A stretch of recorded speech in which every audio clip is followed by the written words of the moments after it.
Hello guys, कैसे आप लोग। एमपी पटवारी के फॉर्म फिल होना स्टार्ट हो चुके हैं। 5 जनवरी से इसकी स्टार्टिंग डेट थी एप्लीकेशन फॉर्म भरने की और इसको ज़्यादा समय नहीं दिया गया है। लगभग 19 तारीख या 20 तारीख के आसपास इसकी लास्ट डेट भी है, यानी कि 15-20 दिन का समय दिया गया है।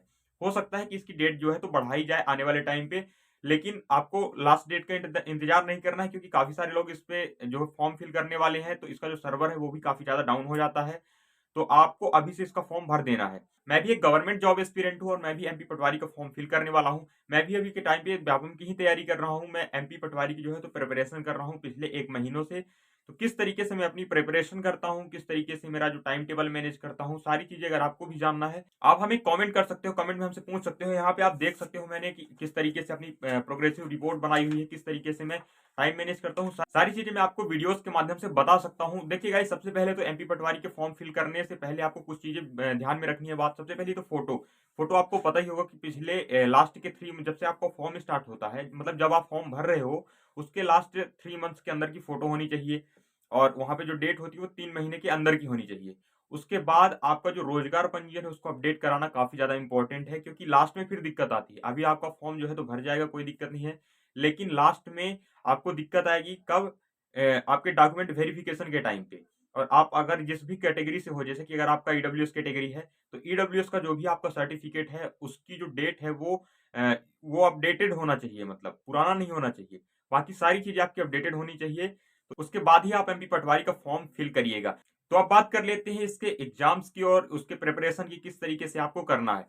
तो इसका जो एग्जाम है वो 15 मार्च से स्टार्ट होने वाला है, यानी कि केवल 15 मार्च को ही नहीं रहेगा। 15 मार्च से लेकर 10 दिन 20 दिन वो स्टूडेंट के हिसाब से इसका जो है तो काफी दिनों तक इसका एग्जाम चलने वाला है। लेकिन हम मान के क्या चलते हैं कि हमारा जो एग्जाम है वो 15 मार्च को ही है, क्योंकि किसी भी दिन हो सकता है, लेकिन स्टार्टिंग तो 15 मार्च से ही है। हमको 15 मार्च ही लेके चलना पड़ेगा। और अभी के टाइम से अगर देखा जाए तो मात्र और मात्र 2 मंथ्स का समय बचा हुआ है। अब बात करते हैं बिगिनर स्टूडेंट की, जिसने अभी फॉर्म भरा है, वो अभी से तैयारी स्टार्ट करना चाहता है और उसको 15 मार्च तक उसको अपना जो सिलेबस है वो खत्म करना है। तो वो किस तरीके से करेगा? तो सबसे पहले देखिएगा, इस क्या है कि अगर कोई बिगिनर स्टूडेंट है, यानी कि वो अभी से पढ़ाई स्टार्ट कर रहा है, उसका भी अभी से पहले उसने कुछ भी नहीं पढ़ा हुआ है, कुछ भी किसी की तैयारी नहीं की, तो उसका जो है तो सिलेबस कभी भी कंप्लीट नहीं हो पाएगा, क्योंकि 2 महीने जो है तो सफिशिएंट टाइम नहीं है और इसमें 8 सब्जेक्ट आते हैं। इस तरीके से जो बिगिनर स्टूडेंट है वो अभी अपना सिलेबस कभी भी खत्म नहीं कर पाएगा। उसके लिए सबसे बेटर ऑप्शन ये रहेगा कि वो प्रीवियस ईयर के क्वेश्चन देखे, पेपर हल करे और उसके साथ-साथ प्रैक्टिस करे, टेस्ट दे। सबसे बेटर ऑप्शन है, वो सिलेबस के पीछे ना जाए। अब बात करते हैं कि जिसने थोड़ी बहुत भी तैयारी करी है, कभी भी पहले से एसएससी की हो, व्यापम की हो, एसएससी जीडी की हो, किसी की भी, अगर उसने इससे पहले किसी भी एग्ज़ाम्स की तैयारी की हुई है, 1 आध साल भी की हुई है, थोड़ा बहुत भी, आधी अगर भी प्रिपरेशन है, तो वो कर सकता है। उसके पास अभी 2 महीने का समय है। 2 महीनों में 1 महीना जो पहले वाला महीना बचा हुआ है, वहाँ पे क्या करना है, पहले वाले महीने में हमको करना ये है कि हमारा जो सिलेबस है उसको सबसे पहले टारगेट करना है। अपना जो सिलेबस है, सिलेबस में केवल वही पढ़ना है जो कि हमने नहीं पढ़ा हुआ है। मान लीजिए इससे पहले आप एसएससी की तैयारी कर रहे थे और मैथ के पूरा अरिथमेटिक आपने खत्म कर लिया, तो अरिथमेटिक को दोबारा भी नहीं पढ़ना आपको। आपको केवल एडवांस खत्म करना है फर्स्ट महीने में। पहले महीने में केवल आपको एडवांस पढ़ना है। उसी तरीके से बाकी सब्जेक्ट जो हैं, उनके भी वो चैप्टर्स पढ़ने हैं, वो चीज़ें पढ़नी है जो कि आपने इससे पहले कभी नहीं पढ़ा है। तो उसके बाद क्या करना है, जैसे ही आपका सिलेबस कंप्लीट होता है, तो सिलेबस कंप्लीट करने का जो टारगेट है ना, वो आपको 15 फरवरी का होना चाहिए। क्योंकि 15 फरवरी के बाद 15 मार्च यानी 1 महीने का ही समय बचता है। और इस 1 महीने में आपको क्या करना है, रिवीजन करना है, प्रैक्टिस करना है, टेस्ट देना है, काफ़ी सारी चीज़ें हैं। जो चैप्टर आपसे छूट गए हैं, इसके बाद भी जो चैप्टर छूट गए, उनको भी थोड़ा बहुत देखना है। तो इस तरीके से आपको 1 महीने पहले ही आपका पूरा जो सिलेबस है वो कंप्लीट करना होगा। तो वो लड़का कर सकता है जो कि पहले से उसने किसी भी एग्ज़ाम्स की तैयारी की हुई है। तो अब देखिए मैं किस तरीके से तैयारी करता हूँ, वो आपको आने वाली वीडियोज़ में बताऊँगा। किस तरीके से मैं अपना जो टाइम मैनेज कर रहा हूँ, किस तरीके से सारे सब्जेक्ट्स मैनेज कर रहा हूँ, तो वो सभी आपको आने वाली वीडियोज़ में पता चलेगा। तो हमारे चैनल को आप सब्सक्राइब कर सकते हो। मैंने सोचा कि इस सीरीज़ में आपको कुछ वीडियोज़ दे दी जाएँ ताकि आपकी भी कुछ हेल्प हो जाए आपके प्रिपरेशन में भी, इसीलिए मैंने इस चैनल की भी शुरुआत की हुई है। अब बात करते हैं, क्या आपको ऑनलाइन कोर्सेज़ के थ्रू आपको पढ़ना चाहिए या फिर आपको अपने से सेल्फ स्टडी करनी है, बुक्स के थ्रू पढ़ना चाहिए? तो देखिए गाइस, जो कि अभी से स्टार्टिंग से, जिसने जैसे कि दिसंबर से जब से इसका नोटिफ़िकेशन आया है, तब से अगर कोई किसी ने ऑनलाइन कोर्सेज़ स्टार्ट कर दिए हैं, तो वो कर सकता है। जैसे कि मैं अपना पर्सनली बताऊँ तो मैं विनर्स इंस्टीट्यूट से पढ़ता हूँ। आपको पता ही होगा, winners institute Indore, Aditya Patel sir की कोचिंग से मैं पढ़ता हूँ और मैंने 1 दिसंबर को ही उनका कोर्स ले लिया था, तभी से मैंने अपनी प्रिपरेशन स्टार्ट कर दी थी। तो तभी से लेके जो पढ़ रहा है वो पढ़ सकता है।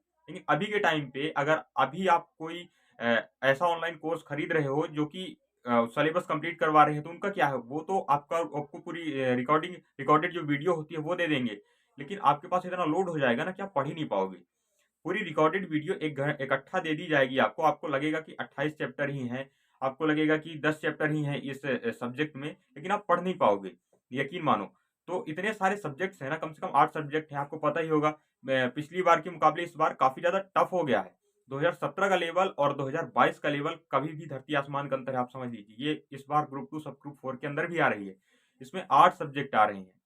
तो इसलिए उसके हिसाब से तो इसकी तैयारी हो ही नहीं सकती। अब जैसे मैंने विनर्स इंस्टीट्यूट्स का कोर्स ज़रूर लिया है, लेकिन मैं केवल विनर्स के भरोसे नहीं हूँ। विनर्स पर भरोसा है, विनर्स के टीचर से मैं पढ़ता हूँ, लेकिन केवल विनर्स के भरोसे अगर बैठ जाऊँगा तो फिर हो नहीं पाएगा ना, क्योंकि अपने से सेल्फ स्टडी भी करनी है, किस तरीके से हमको सिलेबस को टाइम से पहले खत्म करना है, उसके बाद अपने को प्रैक्टिस करनी है, टेस्ट देना है। लेकिन हमको करना क्या है कि केवल ऑनलाइन कोर्सेज के भरोसे नहीं रहना। अगर आप ऑनलाइन कोर्सेज के भरोसे रहोगे तो उनका क्या है कि वो कोर्स इकट्ठा दे देंगे लास्ट में आपको, जब अभी तो ठीक है धीरे-धीरे पढ़ाएँगे, क्योंकि एक चैप्टर में देखिए जैसे कि नंबर सिस्टम पढ़ाने लगे, तो नंबर सिस्टम में 4 दिन 5 दिन तो आखिर लग ही जाता है। इसके बाद होगा क्या कि और उनका कोर्स कभी भी खत्म नहीं हो पाएगा। लास्ट फरवरी तक वो इसी तरीके से पढ़ाते रहेंगे, और आपको लास्ट फरवरी तक आप पढ़ते रह जाएँगे, तो फिर आपका प्रैक्टिस कब होगी? और मान लीजिए कि वो लास्ट फरवरी तक नहीं पढ़ाते हैं, 15 फरवरी तक वो क्या कर देते हैं कि आपको पूरा रिकॉर्डेड दे देते इकट्ठा। इकट्ठा पढ़ कैसे पाओगे? इसलिए उनके भरोसे केवल रहोगे आप। कुछ सब्जेक्ट में उनके भरोसे रहना, कुछ सब्जेक्ट बाकी अपने से करने हैं, जिस तरीके से मैं करता हूँ। और अगर बात करें इस साल 2023 की, तो आपको पता ही होगा कि इस साल 2023 में इतनी वैकेंसियाँ आने वाली हैं ना गाइस, सच में इतनी डेली वैकेंसी आ रही है कोई ना कोई, यानी कि 10 लाख जो वैकेंसीज़ निकालने वाले थे वो कन्फर्म है, वो तो आनी ही आनी। आ ही रही हैं, हम लोग देख ही रहे हैं। तो इस तरीके से इस साल काफ़ी अच्छा बेहतरीन मौका है, जो भी करना चाहता है वो कर सकता है। इससे पहले भी मैंने 4-5 वीडियोज़ बनाई हुई हैं जहाँ पे मैंने वैकेंसी से रिलेटेड, नोटिफ़िकेशन से रिलेटेड बात की थी। लेकिन इस वीडियो में मैंने सोचा कि आप लोगों से थोड़ा पर्सनली बात कर लिया जाए। इसके बाद अगर आपको सही लगता है तो उस तरीके से मैं इसकी जो सीरीज़ है वो आगे रखूँ और अपनी वीडियोज़ अपलोड करूँ।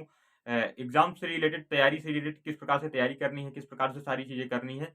तो आपको मैं जो अपना बाकी सारी चीज़ें हैं वो कम्युनिटी पोस्ट में भी आपको डाल दूँगा, तो वहाँ से भी आप देख सकते हो जो, और इसके अलावा अगर कोई भी अपडेट आता है, कोई भी जानकारी आती है, तो वो आपको यहाँ पे 100% मिल जाएगी। तुरंत मैं आपको उसकी वीडियो बना के दे दूँगा। और मेरी जो बाकी सारी चीज़ें हैं, जैसे कि मैं अपना प्रोग्रेसिव रिपोर्ट है, टाइम टेबल है, बाकी सारी चीज़ें आपको कम्युनिटी पोस्ट में मैं अपनी जो फ़ोटो है वो ऐड कर दूँगा। बाकी क्योंकि मेरे पास अभी कोई भी टेलीग्राम चैनल नहीं है, कोई भी इंस्टाग्राम आईडी नहीं है, इसलिए केवल ये यूट्यूब चैनल है। तो इसी के कम्युनिटी पोस्ट में मैं उनकी जो फ़ोटो है वो डाल दिया करूँगा, पोस्ट कर दिया करूँगा, तो वहाँ से आप लोग देख सकते हो।